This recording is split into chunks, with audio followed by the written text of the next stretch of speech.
Hello there. Have you fallen into an open manhole recently? Do you find yourself in the company of strangers? Well, then you might very well be in the feature underground. According to my last video, my name is Hunter Lanier, and I'm here to soak up your precious time with a review of The Brutalist. Directed by Brady Corbet? Corbet? I'm going to say Corbet. If you can't tell, I don't watch any interviews or anything on movies before I see them and do a review on them. I don't want anyone's ideas to influence my own, even the director's. Also, I got burned by saying Sidney Lumet for so many years until I found out that was wrong.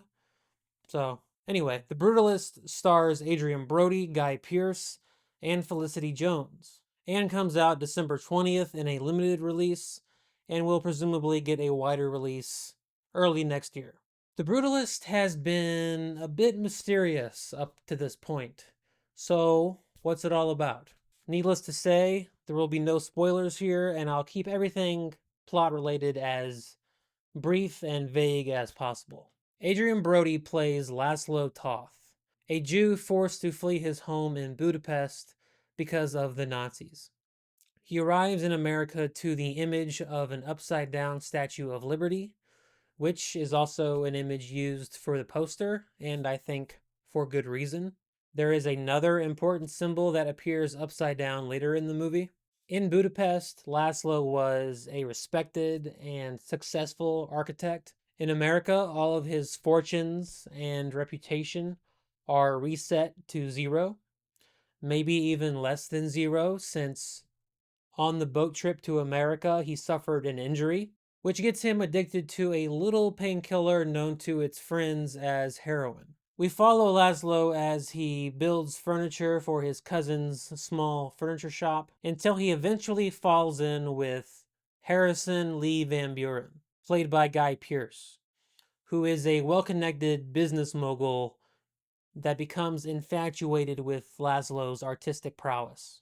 Van Buren becomes Laszlo's patron of the arts and his only hope in bringing to America the family that Laszlo was forced to leave in Budapest. I'll leave the plot at that, but just know that there is so much more to it, and you have no idea where it goes. To be completely honest, I don't know exactly where to start in regard to my thoughts on The Brutalist. And that's a good feeling. It's a big movie, not just in regard to its runtime, but in regard to its ambitions and what it delivers. Its runtime is indicative of more than just how long the movie goes. It tells you how seriously the movie takes itself. There is nothing frivolous about The Brutalist. Dante wrote the Divine Comedy with the confidence of a man who believes himself to be a prophet. Now, I'm not saying Brady Corbet goes that far, but there's not a frame or line of dialogue in The Brutalist that doesn't carry an air of superiority. Whatever adjectives you use to describe the movie, I think there's only one that really matters, and that word is substantial. Love it or hate it, I think that is the most accurate word to describe The Brutalist, if you only had to do it in one word. The movie feels antiquated in a good way. It's a character saga with the nobility of Dr. Zhivago and the nihilism of the decade that came after. It's rare to feel overwhelmed by a movie, but The Brutalist did just that. My criticisms are primarily with certain story decisions, which I'll get into later, but they're more impasses than criticisms, in that I'm just not quite sure what to make of them yet and where exactly I fall. And I want to stress how important that air of superiority is as the first step to creating something great, to creating something that can shove its way into the canon, is that it first has to believe itself to be great. That gets lost on a lot of filmmakers today. But Corbet, based on this movie and his last movie, Vox Lux, seems to take a lot of inspiration from the masters, who believed themselves masters before anyone else did. I interrupt this message to remind you that if you want to support good faith film criticism that leverages and respects the rich history of movies without being a snob about it, consider liking the video or sharing it or leaving a comment. All three help the channel very much. If you're new here, it would make me very happy if you subscribed. Last but not least, there is also a super thanks button somewhere down there. If you would like to toss me a few bucks to invest in the channel, my goal at the moment is to get a better microphone. Back to you, Hunter. Though its 3.5 hour long story is sprawling and never follows one path too long, there wasn't a single moment where I wasn't fully engaged. This is for a lot of reasons, not least among them the performances, which are so different than the majority of movies released recently. More detailed, more contradictory. Guy Pearce doesn't wear tons of makeup. He doesn't have latex on his face. There's no CGI trickery. But he is unrecognizable as Van Buren, who is himself like a character out of a Scott Fitzgerald book. He's the type of stiff upper lip, well-manicured, broad-shouldered, square-jaw relic of a man who you'd think all of the actors that could play him would be long since dead. It's not hard to imagine a Clark Gable or a Gregory Peck in the role. But Guy Pearce, who I never would have thought of casting if you had showed me the screenplay, brings this type of character back to life. I don't think Pearce's performance will get as much attention as Adrien Brody's, due to Brody's being more emotive and he's the main character. But Pearce's performance is the best I have seen all year, and maybe in recent memory. Since we brought him up, let's talk about Adrien Brody. What makes him so incredible in this movie is how emotionally panoramic a performance it is and excruciating a performance.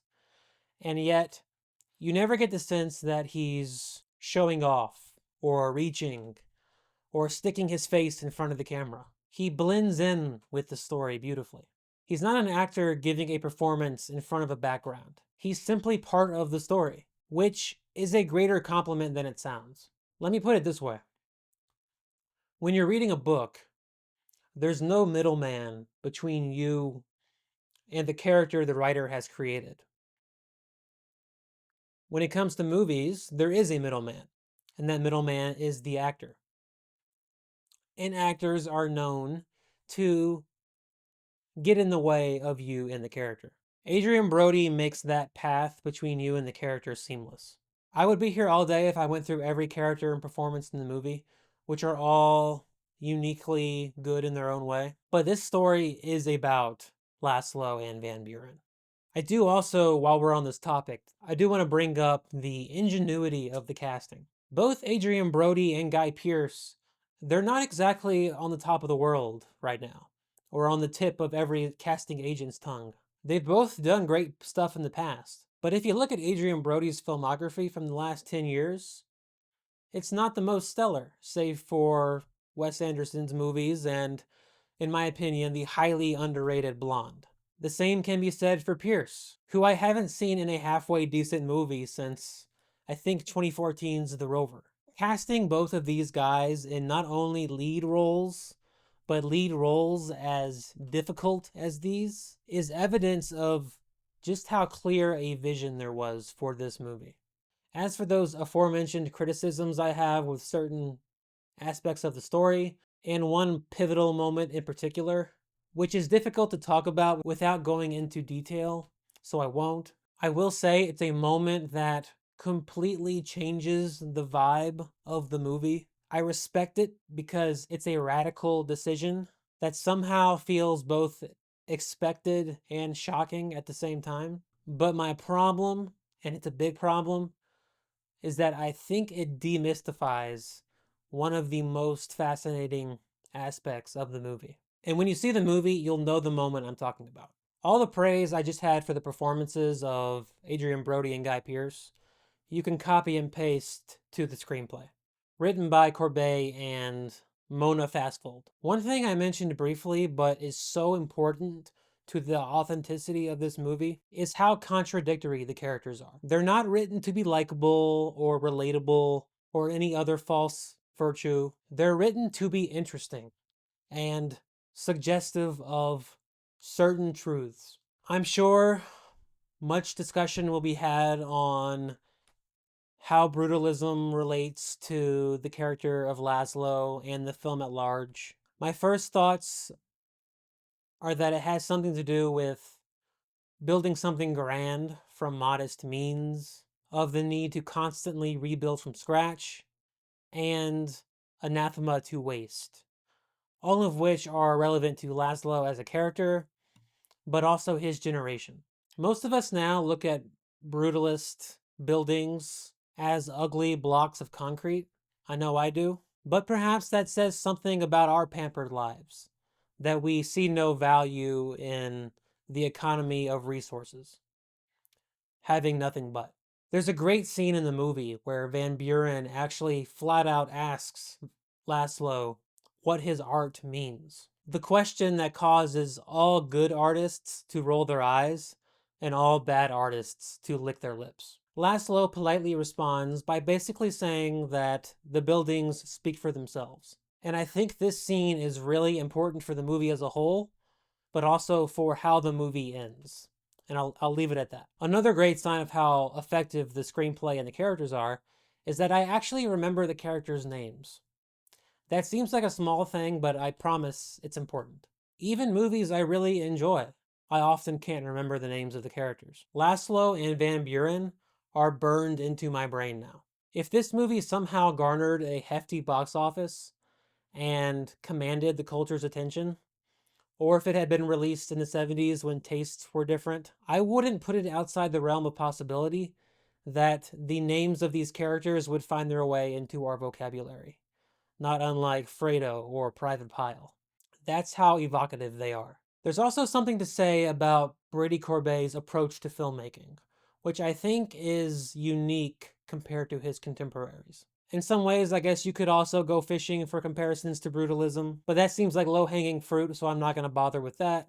Although, he does seem to like right angles and having a rigid camera and making a big movie with a modest budget. What I am interested in going back to is that air of superiority, which I think is so important and so unique. Like I said, you see it in the runtime, but this movie also has a 15-minute intermission. Now, you could choose to look at that as a gesture of goodwill to a bladder-bothered audience, or, as I do, you could look at it as a sign of self-importance. Important movies have intermissions, like Barry Lyndon or Reds. Corbet can't even roll the credits like a normal person. They have to ominously creep in from the corner of the frame. And I'm not saying these are bad things, quite the contrary. I'm saying dress for the job you want. Corbet dresses his movies in top hat and tails. He makes movies that he thinks people should see. He makes movies that he thinks are important, that present themselves to be in a category all their own.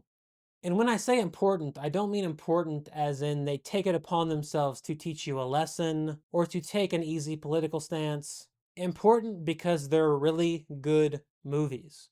The Brutalist is like a dusty film reel from 1974 that gets unearthed at a Los Angeles garage sale. It's the sort of complicated historical drama in which characters, not events, guide us through generations of euphoria and tragedy, then leave us to pick up the pieces ourselves. What people do with the pieces the Brutalist leaves them with, I think will be interesting to see. Well, those are all the thoughts that I have. I'm exhausted. It's dark outside. I'm sure my lighting is all screwed up. Now is the time for you to leave your thoughts on my thoughts in the comments below. I know The Brutalist doesn't come out for some time, so if you have any questions that I didn't cover in the review, go ahead and leave them below. I'll give you an answer. Next up, I believe I will be reviewing Pedro Almodovar's The Room Next Door, which I just watched. I'm also seeing A Complete Unknown on December 2nd, but the review embargo doesn't lift until December 10th. Until then, I'll leave you with the truth that never leaves you. that every day underground is a good day.